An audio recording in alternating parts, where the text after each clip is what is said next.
What did you do when you saw her? We tried to hug her as best we could, but I had to stand back because she was not in a good state. So we had to stand back and let medical professionals work with her. But it's okay. What happened Saturday night? Did you just get a knock at the door? Anything leading to the case itself, we can't discuss that. Carlee has given detectives her statement so that they can continue to pursue her abductor. Do you believe that there's an abductor still out there? Absolutely. Absolutely. I simply did not believe the story. I want to hear what this guy has to say. So this is the guy, I believe, that we saw on Use Nation. Hi, this is Attorney Eric Gus with Guster Law Firm.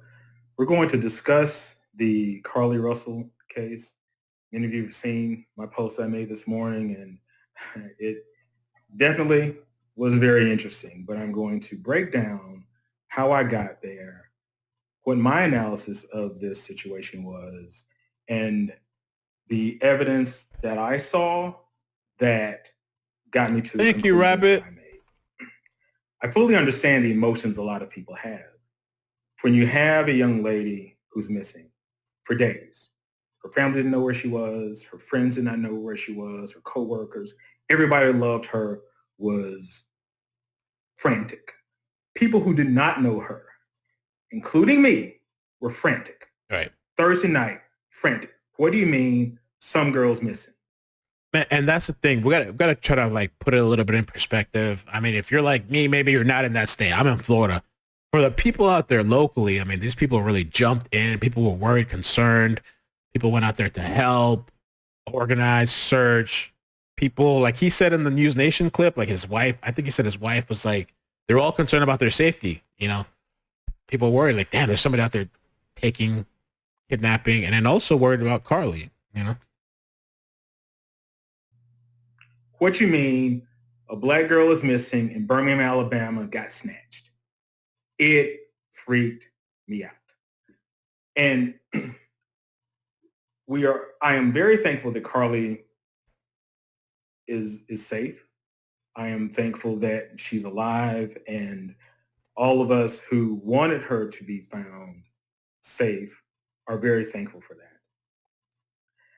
And this morning, I woke up and I looked at social media, and people were like wearing each other out. They were insulting each other back and forth. Y'all wanted her to, if you didn't make good grades, how can you add 2 plus 2? All the insults. People put insults on them under my post. But think about me. I do this for a living.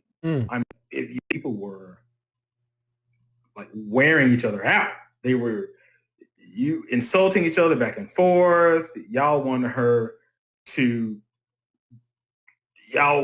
if you didn't make good grades, how can you add 2 plus 2? All the insults. People put insults on them under my post. But think about me. I do this for a living. I'm a lawyer and a legal analyst for a living. And when you're on the national scale, people tag, trash, email, bash all the time when you say things that they don't like. So I'm fine with that. But the thing about me is I deal with facts. And we're going to get to the facts of this. And I'm going to tell you how I got to my conclusions that I simply did not believe the story. Wow. I love it. I want to hear this side and perspective. Now, this morning, of course, I was like, man, I need to sit this one out. I need to sit this one out because this is bad. But people look to me for guidance and facts, and that's what I'm here to do. Now, let's start with the case. Carlee went missing Thursday night. Everyone was in a panic, thinking that there was a trafficking thing going on. There were babies being used as bait on roads. People were frantic. I mean, I'm talking to my wife. Make sure you don't stop if somebody needs help. We're having those conversations. I'm calling family members. Make sure you don't stop if somebody needs help. And I still believe that now. You call for them, don't stop.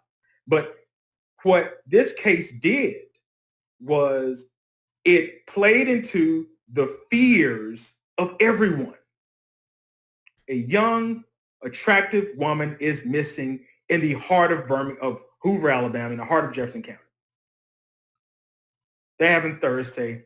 And Friday afternoon, I finished my work. And then I started questioning the story. I started thinking about, not questioning it, but I was thinking about, man, what could have happened to that young lady? And I thought about what information had been released. And we're going to take that one by one. I'm going to tell you how I got to my conclusion. And I got to my conclusion Friday that this did not add up.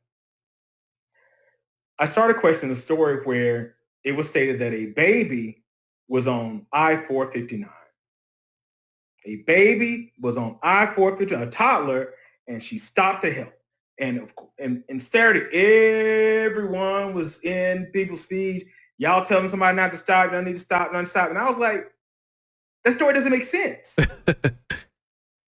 I'm a former criminal defense lawyer and currently a personal injury lawyer who handles 95% of our injuries or wrecks. And we deal with accidents and reconstruction. And this is the fact about that. If you are driving 55 miles per hour, it will take you approximately 70 yards to stop. The speed limit on 459, I believe, is 70, which will take you about 100 yards. That is the length of Legion Field to stop. So if a person saw, and let's get to the facts of what was stated, you saw a toddler on the freeway at night going 55 miles per hour. I knew that was impossible. When a person is driving on a freeway, they have no idea what's on the shoulder. If you're driving 55 to 70 miles per hour, it would take you 70 yards past the person you saw. Then did you back up? Did you put in reverse and back up? And the other thing too, so the theory people were having too, because we were talking about the timeline as far as when she's already in the shoulder and she's pulling up to the location she pulled up, and some people were like, well, maybe there's two theories going on. Well, maybe she had already gotten off and came back around off the highway, come all the way back around, got back on the highway, went all the way back to get back to that spot again to where she saw the baby. But when she made that call, police confirmed the time frame. They got there less than 5 minutes from when she called. So the theory of, I just don't think it works out. That she saw the baby, so she gets off the exit, goes all the way back around, turns her back around, gets back on the highway, goes try to come back to the same exact spot, and then calls police. I don't think so. To go way a whole football field back? I was like, I was talking privately to some people, and I was like, this don't make no sense. Because the facts are the facts. Once you take the emotion out of it and deal with the facts made no sense. Oh. Then Saturday, one of my colleagues sent me the video that they posted, and I was like, wait. So the 911 call said that she saw a toddler, and she was riding the shoulder with her blinkers on for what appeared to be about 60, 70 yards.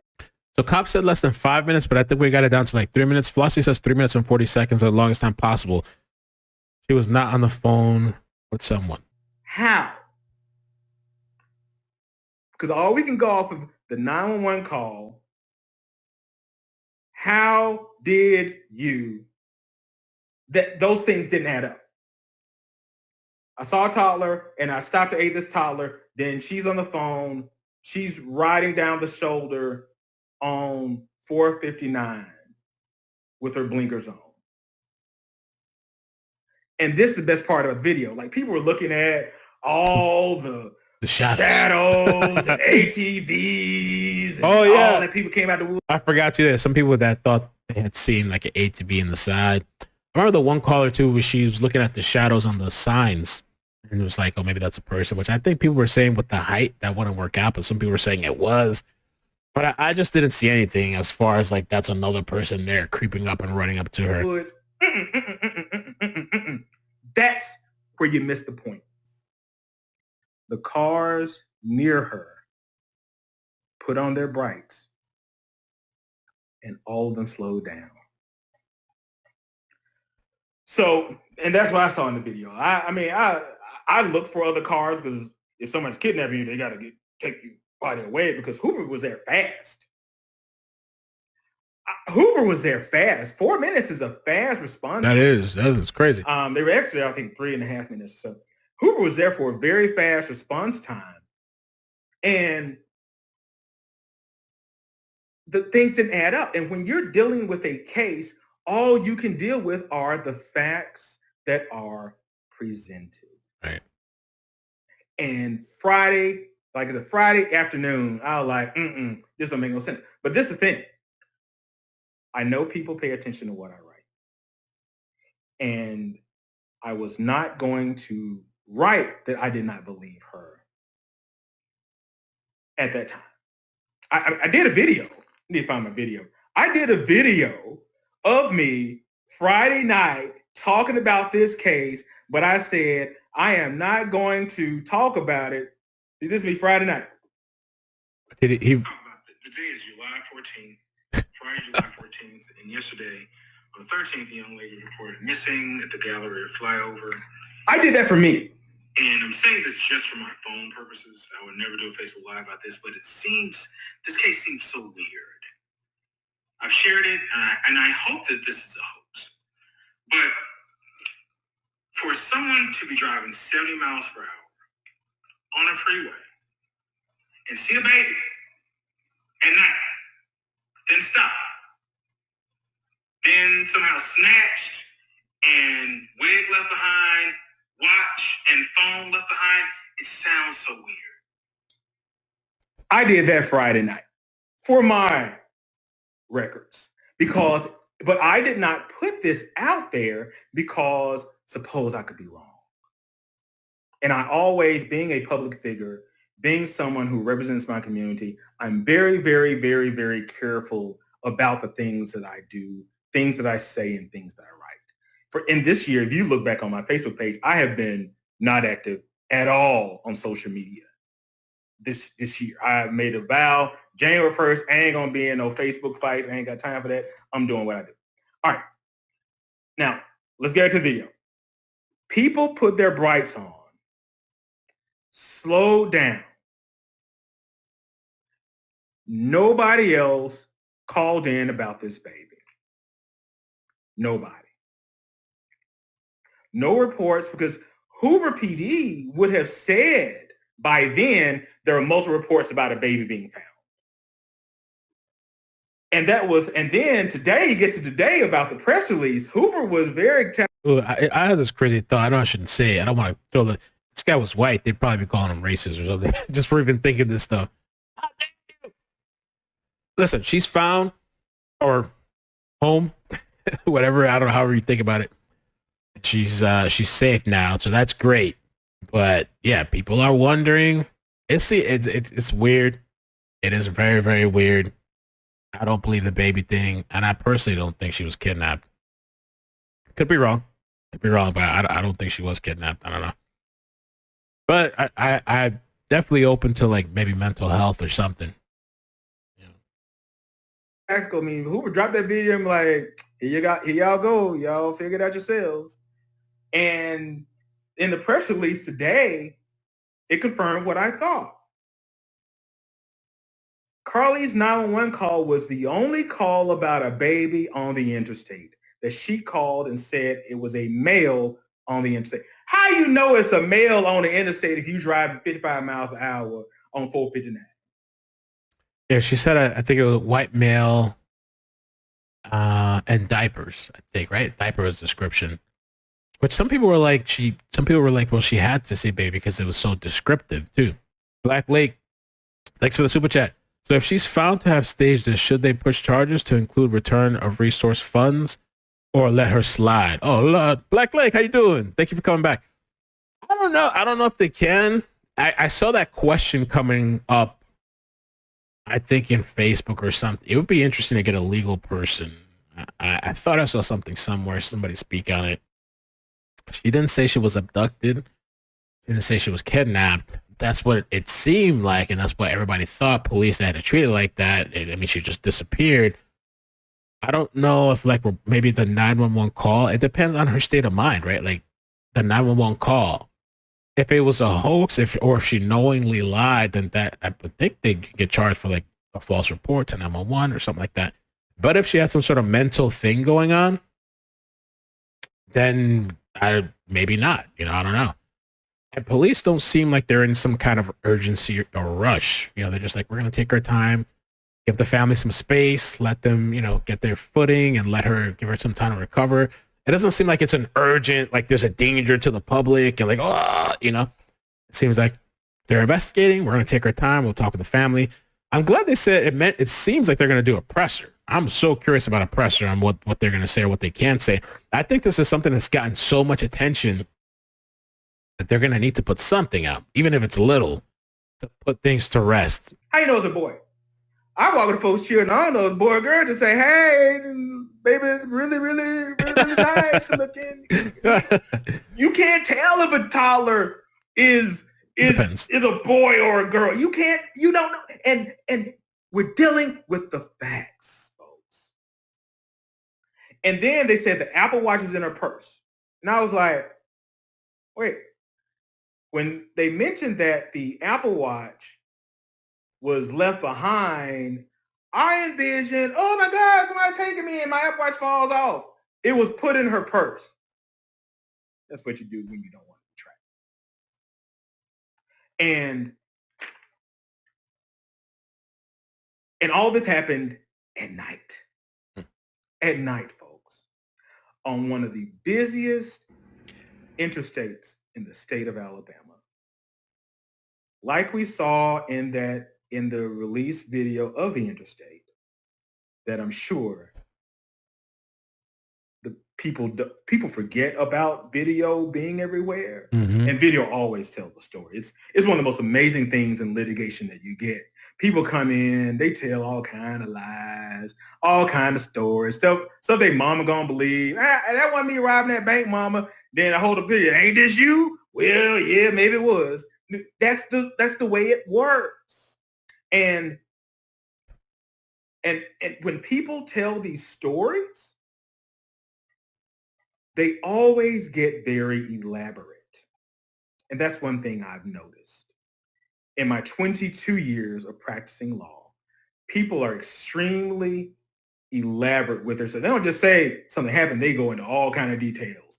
Because, for example, in this particular situation, there was a baby used this bait to snatch somebody, which is the fear of so many people with trafficking. Those things you read on the internet. Somebody used a short person to bait some woman to snatch her.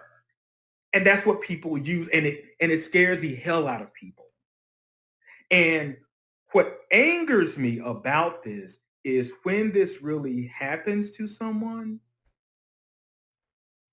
when it truly happens to someone,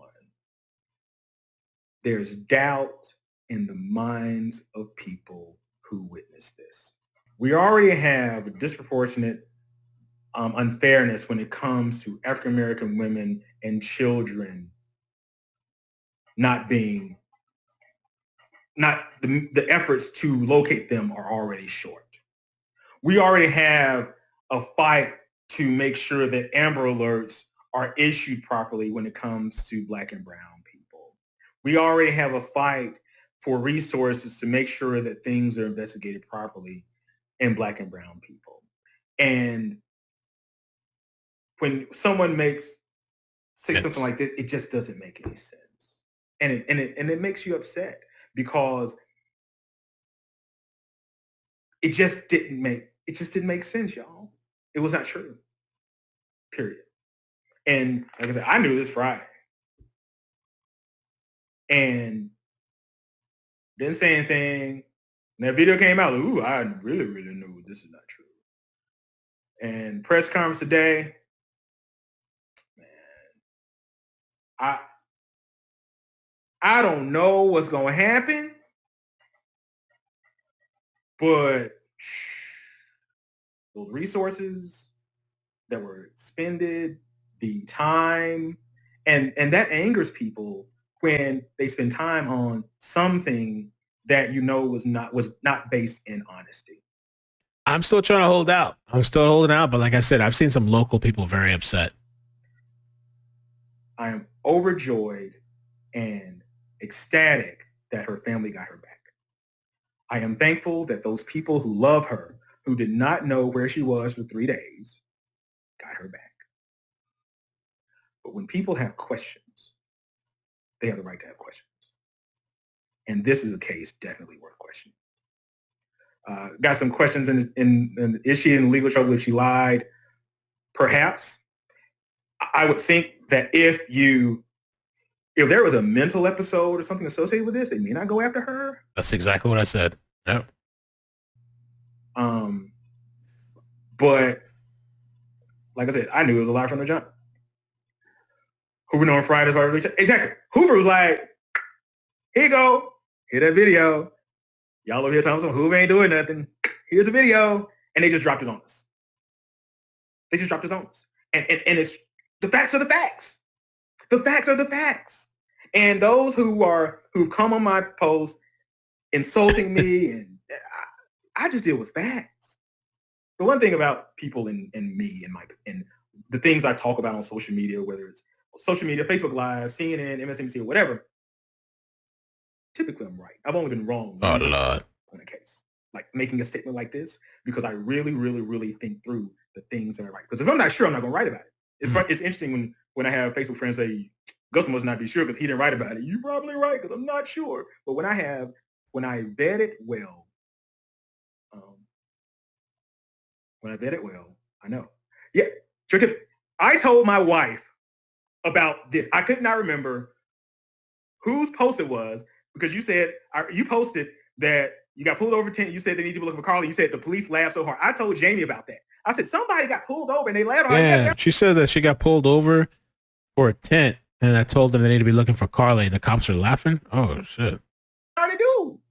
They already knew, and they already knew, y'all. And that's all. I'm not gonna keep going on and on, but that's all. We're gonna see what Hoover PD says later, and I hope this young lady is well. I'm thankful for her family and friends who love her that she's back. But I also have the right to be very angry that what was said was not true.